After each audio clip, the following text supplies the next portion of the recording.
Edhe mrena në shkollë vinin me ujë për të na prishur agjerimin. E kisha marrë një fletë të lakrës dhe thësha, morë ta marrë tash apo të pres.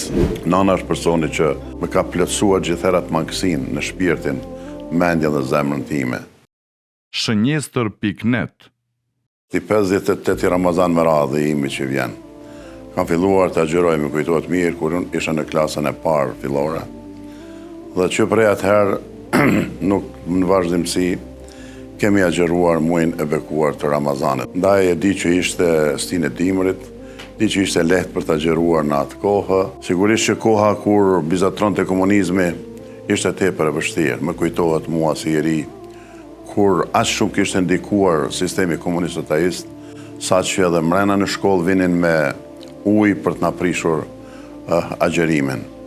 Kjo ka ndodhur jo një herë, ka ndodhur disa herë në shkollë.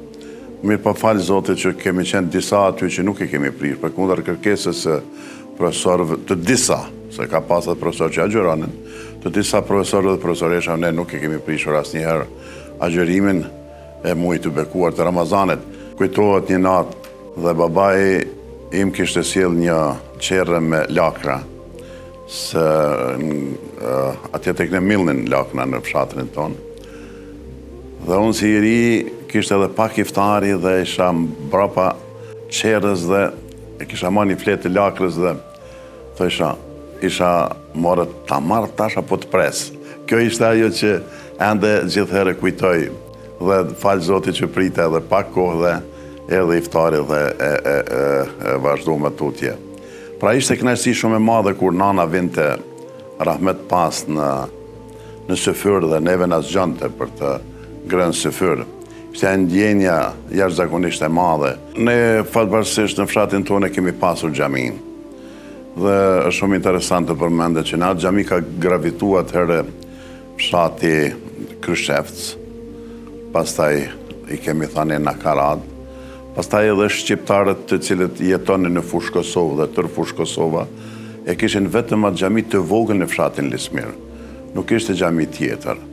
Dhe më kujtohet që shumë nga besimtarët vinin me qere kuajsh për të falë namazin e taravive nga fshatrat të ndryshëm këtu bonin.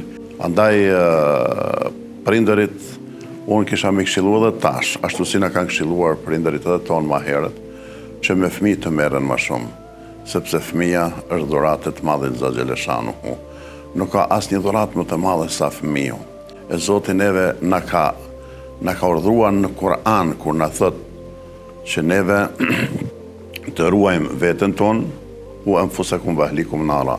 Ruajnë veten tuaj, mirë po edhe familjen tuaj nga dënimi i madh i Zot Xheleshanuhu. Sigurisht që nuk mund ne asesi të largohemi nga ajo që nëna është gjithçka ka qenë gjithçka për mua dhe se baba im më tepër nuk ka qenë shtëpi, më tepër ai ka qenë i burgosur shumë herë politik.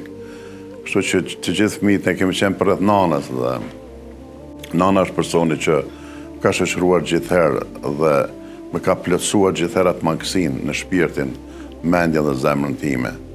Andaj nana është diçka që çfarë themi kur pejgamberi alayhis salam na thotë që vetë xheneti është në këmbë të nanës.